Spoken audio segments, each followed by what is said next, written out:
to the second of my look at my cassette collection. As I hinted on the first video, I've probably got in the range of 500 to do. So I thought I'd better get on to the second one. I've got another 6 for you. And I'm going to start off with this one, if you can see it. There we are. This is Rattle and Hum by U2, and it was released in 1988 on the crest of a wave following the Joshua Tree, of course. Came as a bit of a surprise, really. It was several things, to be sure. An album, it became a film, a bit of a travelogue, and it was really very much about a journey across American music.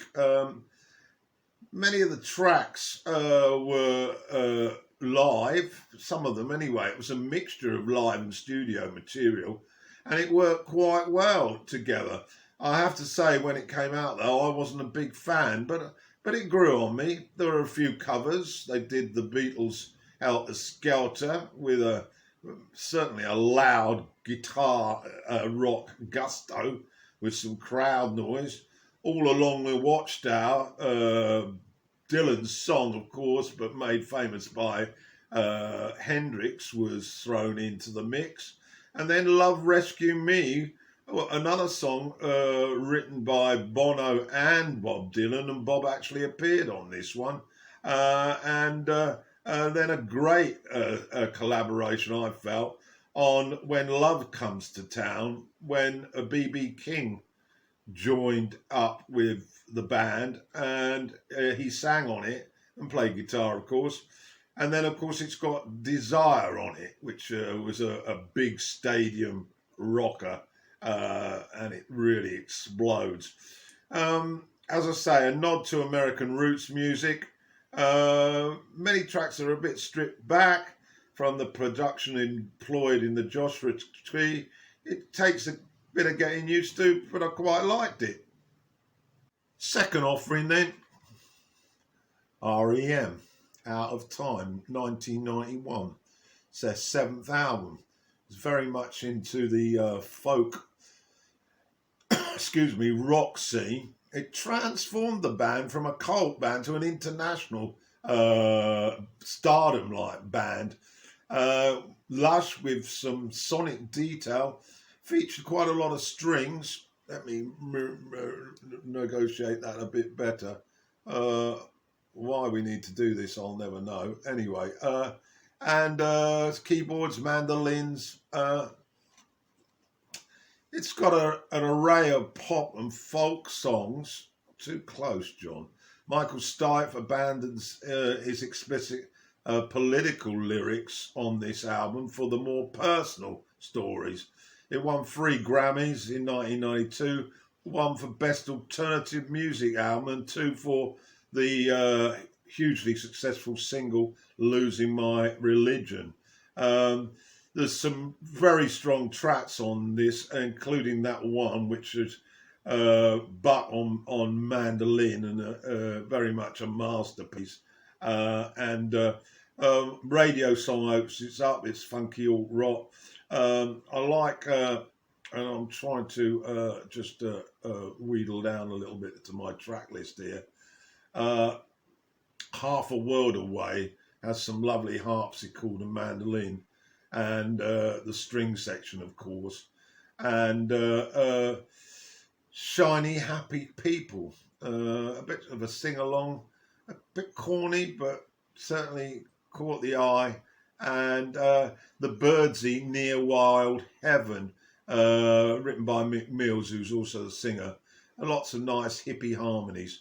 I played it the other day, and I did enjoy it. I haven't played it for God knows 20 years or so, but it certainly made me smile. So there we are. That's the second offering, Out of Time by R.E.M. Third offering here, hope you can make it out. Stop Making Sense by Talking Heads. This was released in 1984 on audio.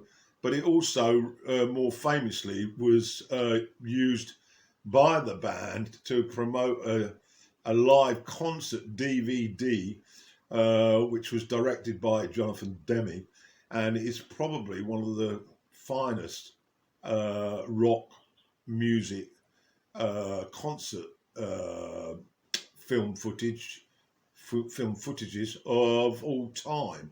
I certainly love it, and I put it on the other night rather than go to the audio. The track listing for the audio is very much the famous songs from the concert, including the opener, Psycho Killer, Burning Down the House, Once in a Lifetime, Live During Wartime, and of course the Take Me to the River, the Al Green song, which finishes up.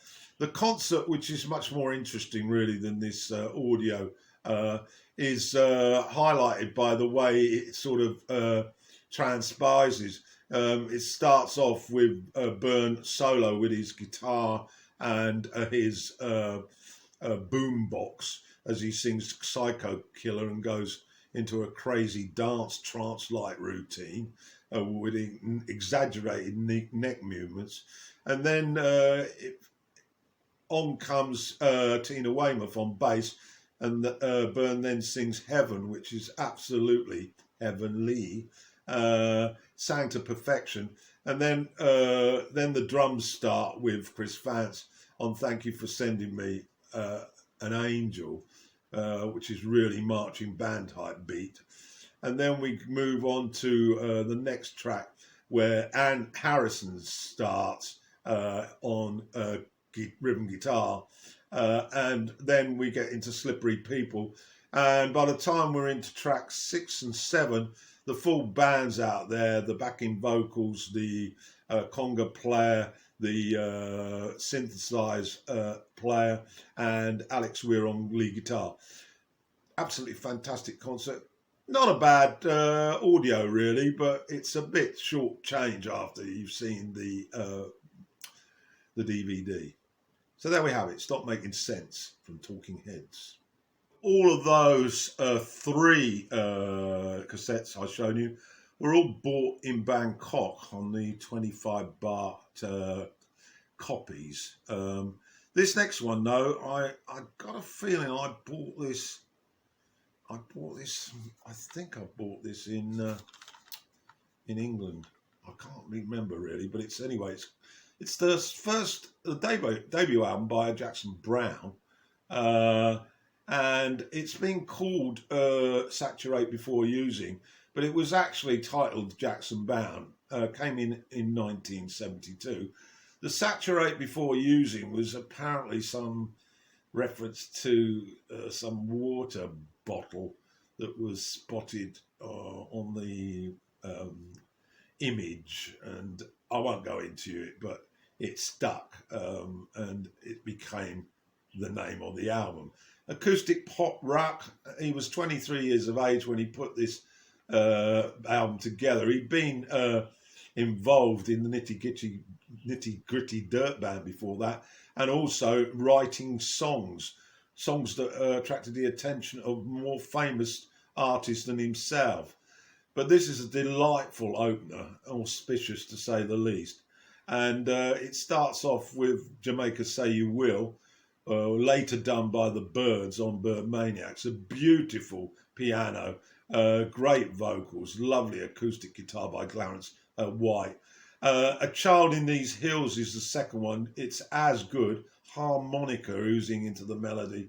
And the outro is simplicity itself and very nourishing.